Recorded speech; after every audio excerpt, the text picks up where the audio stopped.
En la ciudad, en la playa, en la montaña, en todos lados.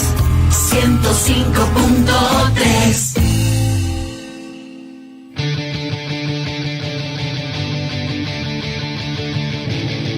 Tu revista informativa de la tarde. Ahora continúa tu revista informativa de la tarde. Al cierre, al cierre, al cierre, al cierre, al cierre, al cierre.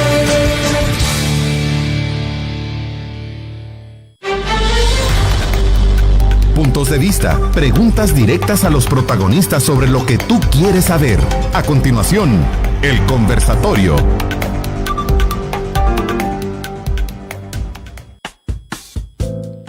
Seis de la tarde con 4 minutos, comenzamos nuestro conversatorio y pues como ya lo decíamos desde el inicio del programa, pues sí, los casos de COVID-19 y en este caso Omicron sobre todo pues han incrementado. De hecho también este incremento de contagios de COVID-19 pues también ha comenzado a reflejarse en la cantidad de muertes que ocasiona pues este virus, esta enfermedad. Sobre eso vamos a estar hablando y pues para eso ahora nos acompaña el doctor Emilio Salazar. Él es médico intensivista. Vamos a hablar un poco también pues de su especialidad.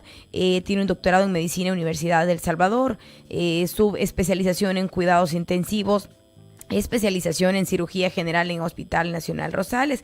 Él es médico agregado al programa de cirugía cardiovascular y médico especialista y médico adjunto de máxima urgencia del Hospital Nacional Rosales.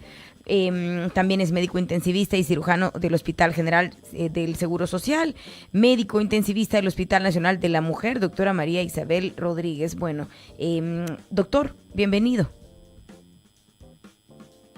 ¿Me escucha, doctor? Tiene apagado el micrófono, doctor, si nos ayuda. Hola, doctor. Pues sí, muy buenas tardes. Buenas tardes, bienvenido al cierre. ¿Cómo está? Pues bien, muchas gracias. Gracias a Dios, bien. Aquí finalizando este día, lunes de grandes labores, ¿verdad? Así es. Un privilegio estar aquí frente a tan hermosa audiencia. Bueno, el gusto es nuestro, doctor. Y bueno, pues para comenzar, pues los casos se han incrementado. Ya se sabe que en parte ha sido por este flujo migratorio que no tuvo mayor restricción. Contarnos sobre estas diferencias en cuanto a los síntomas, porque eso es lo que está preocupando también. O sea, la gente ya ni sabe qué es lo que realmente le ha dado, o también porque no ayuda mucho que las cifras no se están dando a conocer, en fin. Sí, realmente ha habido un aumento exponencial de casos, ¿verdad? Terminamos el año con buenas cifras y al inicio del año, pues la noticia era que el principal hospital de atención de COVID del sistema público estaba totalmente vacío y cerrado. Pero desde ese entonces, pues se ha registrado un aumento exponencial de los casos que lo hemos visto tanto en los hospitales públicos como privados, como también en el nivel de saturación de todos estos laboratorios que hacen las pruebas para COVID-19. Y las farmacias también están saturadas y los medicamentos empiezan incluso a agotarse, así como también las pruebas.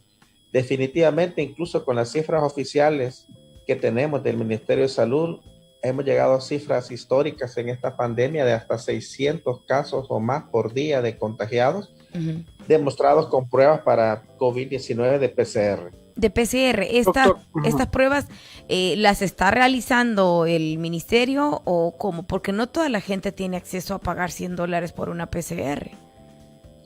Sí, también hay pruebas de antígenos, ¿verdad? De antígenos para COVID-19 que se hacen en los laboratorios particulares también. Y son bien certeras, doctor, porque está, perdón, Marito, solo esto, porque justamente la de antígeno es la que no, pues como que siempre, no siempre hay una respuesta certera. Realmente todas las pruebas tienen falsos negativos y falsos positivos. Ajá. Y las respuestas siempre son certeras, pero deben interpretarse según su médico de cabecera. Bueno, comentarles así en resumen, ¿verdad? Que básicamente en el país tenemos 3 diferentes tipos de pruebas. Uh-huh. Las pruebas que detectan la partícula viral, como son la PCR, RT y la prueba de antígenos, y las pruebas que miden los anticuerpos. de las primeras 2 pruebas, la PCR-RT detecta las partículas o rastros del virus. Por tanto, es más sensible y se puede detectar un caso positivo incluso antes del primer día de inicio de los síntomas. Esta prueba lo que hace es detectar las partículas virales y por un mecanismo de la reacción en cadena de la polimerasa amplifica el número de copias que detecta y por eso es más sensible. Ahora bien, la prueba de antígenos no es positiva sino hasta el 5º día de la enfermedad hacia adelante. Eso es un problema a nivel mundial y a nivel de país, porque si usted va a consultar porque tiene los síntomas clásicos de esta variante Omicron y usted tiene una alta sospecha de tener la infección por COVID-19 y se realiza su prueba en el primer día o entre el primer y el 5º día, la prueba va a resultar negativa, pero sabemos que esta prueba iba a resultar negativa porque no estaba indicada en el tiempo que usted necesita. ¿Y qué sucede? Que usted llega a consultar, la prueba es negativa o no le hacen ninguna prueba y le dan su incapacidad para 3 días de faringoamigdalitis aguda, por poner un ejemplo. Cuando realmente lo que usted tiene es un COVID-19, cumple los 3 días de incapacidad, no se cuida, no se protege, no aísla a su familia y regresa al trabajo al 3er día a contagiar a más personas. Por tanto, esta prueba de antígenos sí son certeras, pero deben realizarse desde el 5º día. Pero ¿qué sucede con todas las personas que tienen síntomas clásicos y que del 1er al 5º día no tienen pruebas positivas y continúan sus labores normales, o que al contrario llegan al 2º día de la enfermedad, se toma su prueba de antígenos porque es la más accesible, sale negativa y salen gritando victoriosos que no tienen COVID-19, cuando sí lo tienen y transmiten a las personas que son vulnerables y que van a requerir hospitalización, cuidados intensivos y que van a aumentar las cifras de mortalidad por COVID. Ahora, doctor, habíamos tenido un manejo relativamente bueno, digamos, del COVID. Usted mismo dice, a finales del año estábamos casi cerrando el Hospital Salvador por falta de casos. ¿Qué provocó este repunte?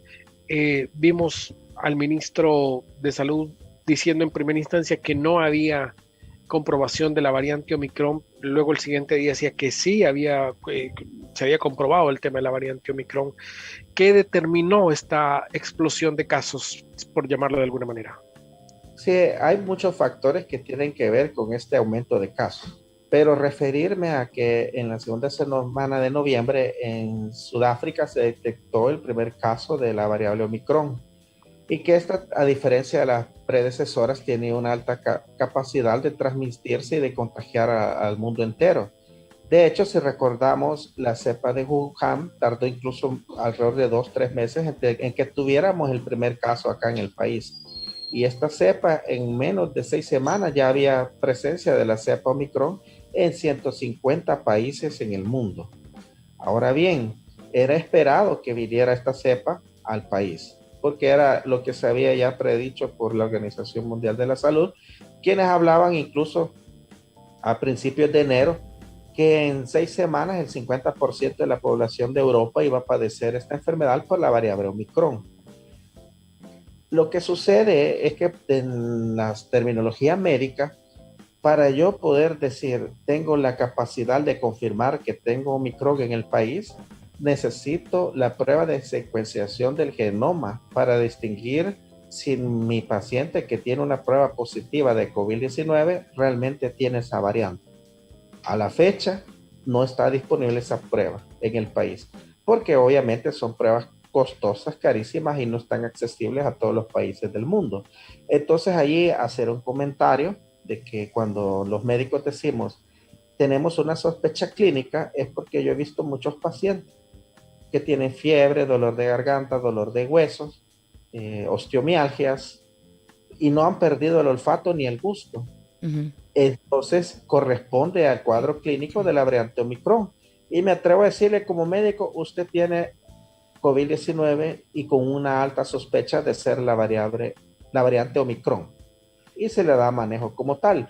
A ese efecto es difícil explicarnos ante la población porque, retomando las palabras del ministro, él dijo, tenemos la sospecha, o más bien dijo, tenemos la evidencia clínica de que la variante Omicron está desde el año pasado, si no me equivoco, eso es lo que dijo. Sí. Y ahí valga la aclaración, yo como médico lo interpreto, si tiene razón, tenemos la variante, tenemos la sospecha clínica, pero no podemos tampoco afirmarlo categóricamente porque no tenemos la prueba. Es como un paciente que llega al hospital y que mire, me duele abajo de la costilla derecha después de que comí grasa. El médico dice, yo tengo la sospecha, estoy casi seguro que usted tiene cálculos en la vesícula. Pero un día antes había dicho que no, doctor. Sí, desconozco realmente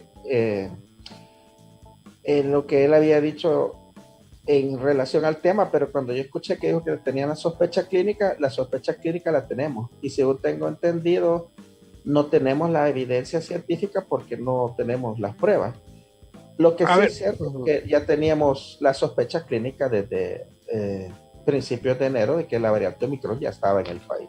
Doctor, ¿la vacunación actual es eficaz contra el Omicron? Pregunto esto específicamente porque, bueno, sabemos que es una cepa que no ataca los pulmones como las otras, sino que va más al tracto superior, como dicen ustedes los médicos, la garganta y la nariz. En ese caso, ¿será que el efecto de las vacunas, ya sea 2 o 3 dosis que se han colocado hasta hoy, independientemente de las marcas, porque pues sí, aquí nos han puesto inicialmente, la mayoría eran chinas, pueden ser eficaces para que esta enfermedad no se convierta en una enfermedad asesina, por decirlo así? Los estudios actuales demuestran, según la última información de los estudios científicos, es que las personas que tienen 2 vacunas sí están protegidos contra la variante Omicron, pero que de todas estas personas que ya tienen 2 dosis, al tener su tercer refuerzo, les confiere una protección adicional, pero debe entenderse la protección adicional de que el paciente puede producir anticuerpos circulantes que puedan ser efectivos contra la variante.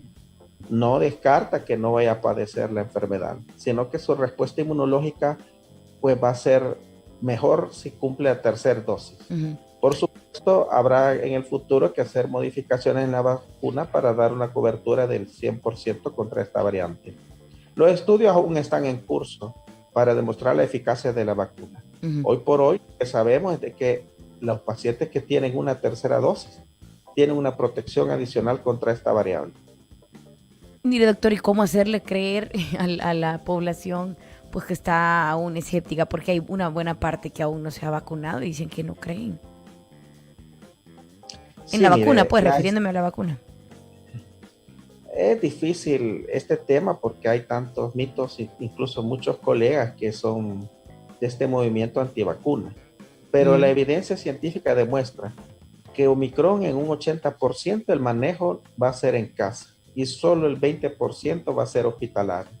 De estas personas que están ingresando a los hospitales y que requieren oxígeno, que requieren cuidados intensivos y que incluso presentan mortalidad por la variante Omicron, se ha demostrado a nivel mundial que la mayoría, del 60 al 70% de los ingresos por la variante Omicron son personas no vacunadas.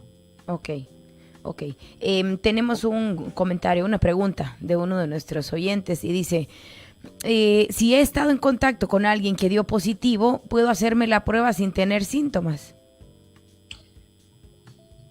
Debemos optimizar los recursos, porque tanto público como privado hacer una prueba implica un costo. Y fuera de eso, las pruebas son finitas a nivel mundial, es decir, no tenemos un número ilimitado de pruebas.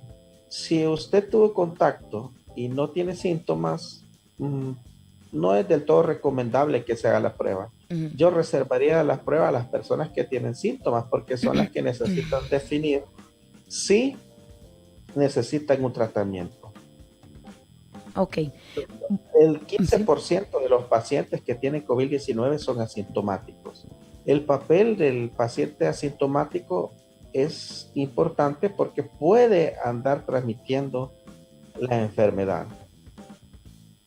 En ese caso, una prueba podría ser importante para determinar si es contagioso o no, pero tendría que esperar un tiempo prudencial. Por tanto, es bien difícil asegurarle que su prueba va a ser negativa porque tenemos que contar desde el primer día que inició los síntomas hasta el 5º día. Y si no tiene síntomas, es bien difícil que yo le diga en qué momento se puede hacer la prueba de antígeno. Perfecto. Vamos a hacer una pausa comercial. Sí. En un momento seguimos conversando con el doctor Emilio Salazar, médico intensivista. Todavía hay varias preguntas que tenemos respecto a lo que está pasando en el país y lo que podría venir a la vuelta de unas semanas o unos meses. Vamos a la pausa comercial, ya volvemos.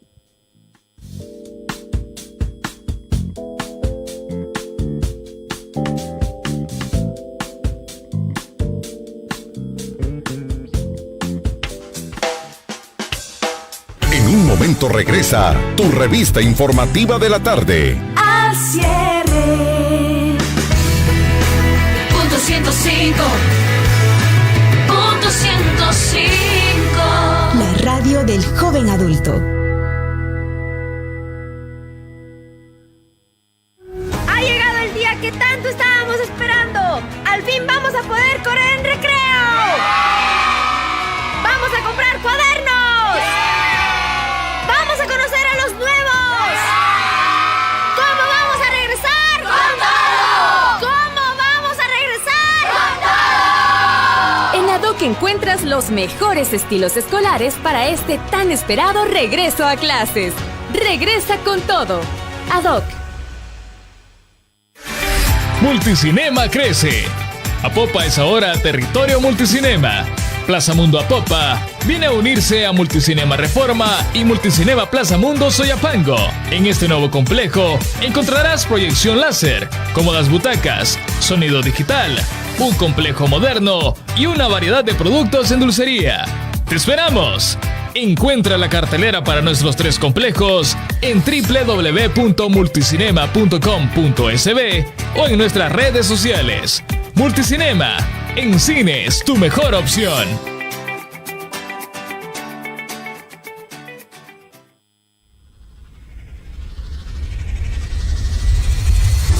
Cinefilia es lo más taquillero. Estrenos, clásicos, curiosidades y mucha música. Te esperamos todos los miércoles a las 7 de la noche por Punto 105. Punto 105.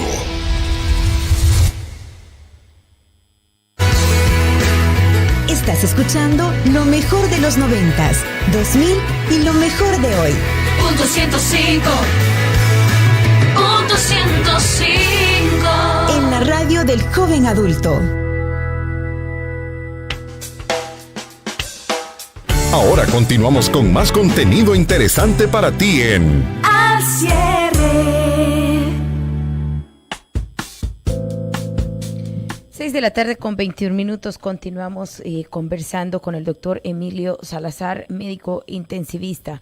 Doctor, ¿qué podríamos esperar pues con esta nueva ola y sobre todo con Omicron? Pregunto esto porque pues la OMS decía hace un día, si no me equivoco, que tras Omicron es plausible que termine la pandemia, se refería pero en Europa. ¿Qué podríamos esperar en estos países como El Salvador, en Centroamérica, Latinoamérica en general? Antes que nos conteste, sí, abrimos teléfono por si usted tiene una duda, quiere hacer una pregunta. 2209-2887, 2209-2887. Sí, lo que se espera, que son pronósticos médicos, ¿verdad?, basados en la experiencia de otros países, es que alcancemos el pico de los contagios en las próximas semanas.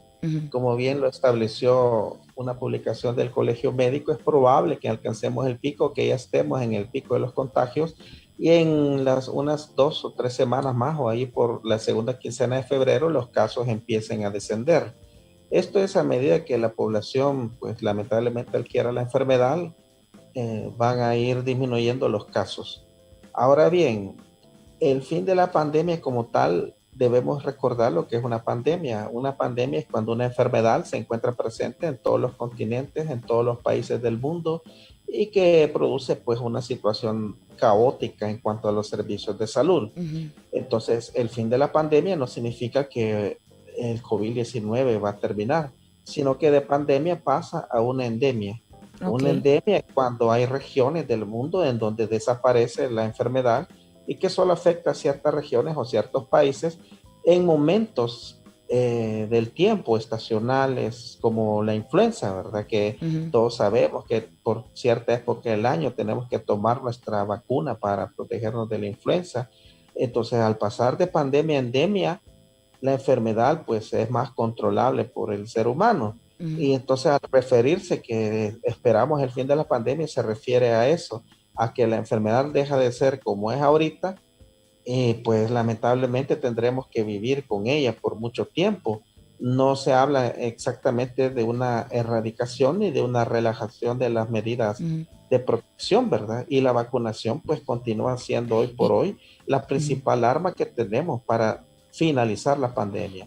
Pero finalizar la pandemia es que esta enfermedad se convierte en endémica, así como es el dengue, que tenemos dengue, tenemos chikungunya, tenemos Zika, pero de forma endémica. Cuando aumenta el índice larvario en la comunidad, aumentan los brotes de dengue y se convierte en epidémica. Sí. Esa es la diferencia, que sí se espera el fin de la pandemia como tal, pero no la erradicación de Omicron. A lo mejor, no la erradicación de COVID-19, a lo mejor tengamos que vivir con ella y acudir a nuestra vacunación anual, así como lo hacemos con la influenza. Pero eso son normas o pautas que van a determinar los especialistas en estas situaciones, en las vacunas y todas esas cuestiones de la Organización Mundial de la Salud. Pero entonces habría que ver también si pues pueden venir próximas dosis de vacunas, es decir, porque hasta el momento, por ejemplo, en El Salvador son 3, pero entonces podría ser que en los próximos meses haya una 4ª. Está demostrado que la vacunación, la inmunización puede ser de 2 tipos. La inmunización natural, que es cuando usted padece la enfermedad y desarrolla anticuerpos circulantes y células de defensa como linfocitos T. Pero también está la inmunización a través de la vacuna, que son virus atenuados, partículas de RNA mensajero, pero en cualquiera de los 2 casos, la producción de anticuerpos circulantes se ha estudiado y que mantienen en niveles óptimos hasta por 6 meses. Es decir, si alguien ya tiene las 3 dosis, se le puede garantizar que va a tener anticuerpos circulantes durante 6 meses. Posterior a los 6 meses, habrá que ver si queda ya otra vacunación. Ahora bien, lo que han dicho estos especialistas de las vacunas es que obviamente no es sostenible vacunar al mundo todos los años. Habría que esperar qué solución vamos a tener para esta enfermedad. Doctor, ¿cómo se puede explicar, por ejemplo, donde se registra un contagio y un hogar donde se registra un contagio, pero al final nadie más se infecta, digámoslo de esta manera, sino que solo es una persona y bueno, a pesar de que es una variable muy contagiosa, pues afortunadamente no logra afectar al resto de la familia? ¿Qué es lo que pasa en estos casos, doctor? Mire, para dar una luz sobre ese tema, hay un dato que se llama la R0. La R0 es si en una familia, una persona se contagia, ¿cuántas personas más va a contagiar de COVID-19? Para la variante inicial de Wuhan, el R0 era de 3. Para la variante Delta era de 5. Y para Omicron es de 10 a 12. En teoría, si una familia adquiere el virus COVID-19 en variante Omicron, va a contaminar a 10 personas más y va a contaminar a toda la familia. De hecho, se ha visto casos en los que sucede el fenómeno contrario, que alguien adquiere el COVID-19 y todo el grupo familiar cae en tratamiento por COVID-19 y con síntomas. Ahora, estos casos que usted menciona, recordemos que el papel de la vacunación. La vacunación protege en un 100% de las formas graves y probablemente estos casos que usted me menciona son personas que han estado vacunadas y que solo una persona desarrolla los síntomas. Recordemos también que el 15% de las infecciones por COVID-19 van a ser asintomáticos. Y en el caso de los niños, doctor, ¿cómo se comporta la variante Omicron o el COVID en general? En los niños, el COVID en general tiene una forma, en la mayoría de los casos, leve. Pero siempre pueden haber complicaciones que dejamos a los pediatras, que son los que ven más frecuentemente niños, ¿verdad? Pero la experiencia a nivel mundial es que en los niños, pues afortunadamente no son tan graves los cuadros como en los adultos, lo cual no quiere decir que un niño no pueda presentar una forma grave de COVID-19. Claro, siguen siendo la población más vulnerable junto a los adultos mayores, ¿no? Así es. Ujú. O también de enfermedades que ya tienen personas, con enfermedades o cuadros clínicos. Como se hablaba Sí. desde un inicio, que había para ciertos sectores que con lo del COVID se podía complicar aún más. Sí, el problema con la variante Omicron es que siempre los grupos vulnerables son los que van a presentar cuadros severos que requieren hospitalización, oxígeno o que desarrollan neumonía severa. Muchos de estos pacientes ya tienen un factor de riesgo importante, falla renal, diabetes descompensada o situaciones que cuando viene esta variante, aunque sea leve, les descompensa su parte renal, su parte metabólica y tienen complicaciones de estas enfermedades y los lleva pues a una hospitalización y a un tratamiento para un paciente grave. Doctor, en los kits que envía el ministerio y las recomendaciones, bueno, van multivitamínicos, en el caso algunos antibióticos, incluso ivermectina.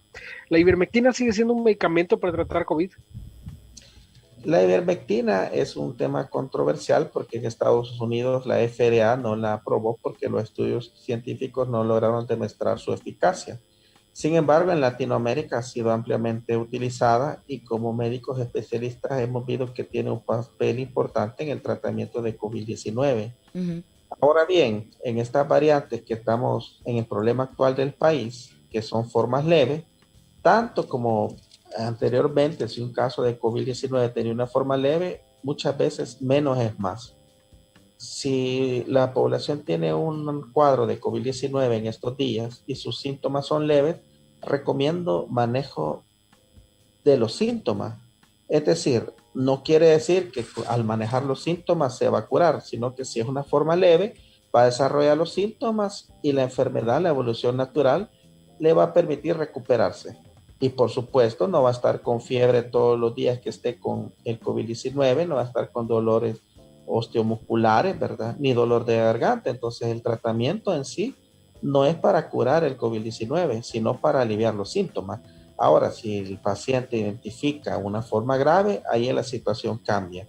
Si es un caso severo, requiere hospitalización, requiere suplemento de oxígeno, sigue siendo válido el uso del plasma de paciente convaleciente en los primeros 10 días de la enfermedad. Los antivirales como el Remdesivir, que es el único antiviral a nivel mundial que está demostrado que funciona. Los anticuerpos monoclonales, que aquí únicamente tenemos el tocilizumab, pero hay otros anticuerpos monoclonales que están demostrados a nivel mundial que funcionan. Pero estos medicamentos, es decir, un tratamiento agresivo para COVID-19, debe ser exclusivamente para casos severos y por supuesto bajo la evaluación de un médico especialista y que domine el tema de COVID-19 en una forma severa. Recordemos que la mayoría de los casos de COVID-19 que tenemos ahorita son formas leves, pero para los casos severos es un llamado a toda la población que no nos vayamos a confiar. Una prueba negativa no le descarta COVID. Y ahí es donde muchos pacientes y muchos colegas también podemos errar al blanco. De hecho, podemos recibir pacientes que le hicieron la prueba y salió negativa y se descartó COVID y siguieron con su tratamiento antibiótico, pero al final era COVID y desarrolló una forma severa de la enfermedad. Entonces, en casos graves, debemos de tener un especial cuidado y auxiliarnos de los exámenes de laboratorio que nos ayudan a determinar la gravedad y las radiografías de tórax, porque muchos de estos pacientes se desarrollan neumonía, se ponen graves y los síntomas son bien sutiles. Hay un signo o síntoma que presentaba el COVID-19 en su forma severa que está ampliamente descrito y es la hipoxia silente. La hipoxia silente se refiere a aquellos pacientes que dejan de percibir el oxígeno en una adecuada cantidad, pero ellos se ven bien. Usted los ve y no se ven cansados. Este fenómeno de COVID-19 en la forma severa es bien delicado y sucede porque el paciente no es capaz de recibir su oxígeno, pero no acumula el dióxido de carbono.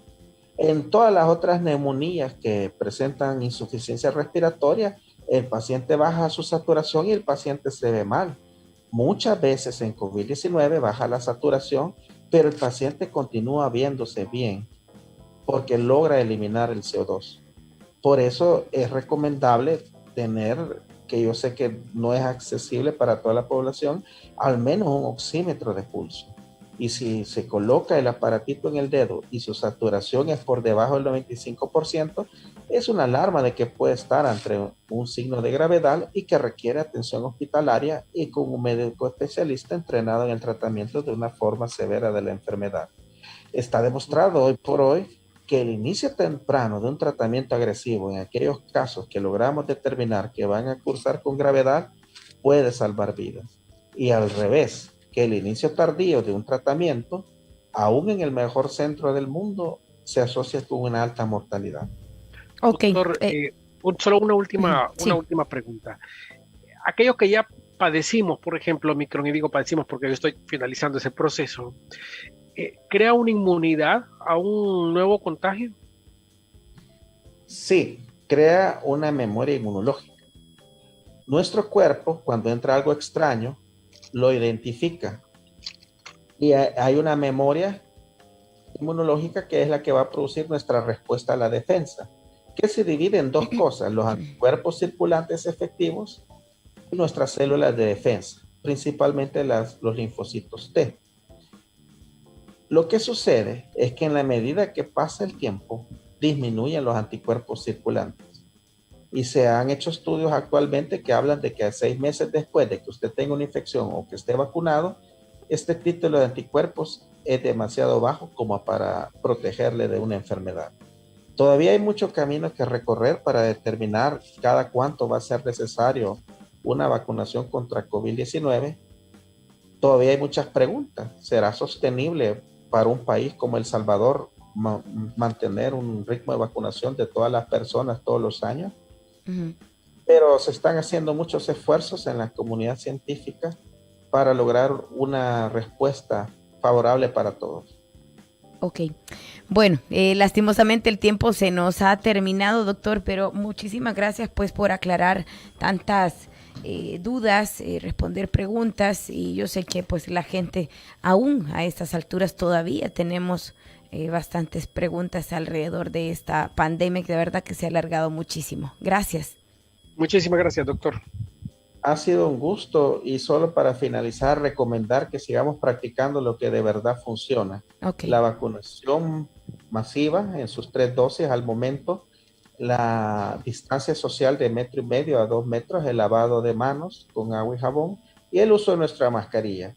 Si algún oyente tiene alguna pregunta adicional, con gusto se la responderé a mi número, el 7848-0041, en Facebook como Dr. Salazar y en Instagram como Dr. Emilio Salazar. Que Dios me les guarde, me les bendiga y que sigan cosechando éxitos. Un gusto estar en esta hermosa radio. Muchísimas gracias, doctor. Conversábamos con el doctor Emilio Salazar, él es médico intensivista, y por igual también en nuestras redes pues siempre queda la entrevista como tal, los comentarios, las indicaciones que esté brindando, en este caso el doctor u otros invitados. Los podcasts también. Así es, Marito.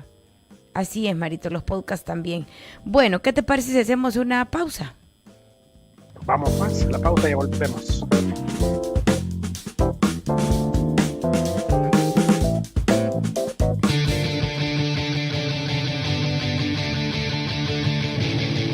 Tu revista informativa de la tarde. Contáctanos al 2209-2887 y haz escuchar tu voz. Ya volvemos. Al cierre, al cierre, al cierre, al cierre, al cierre, al cierre.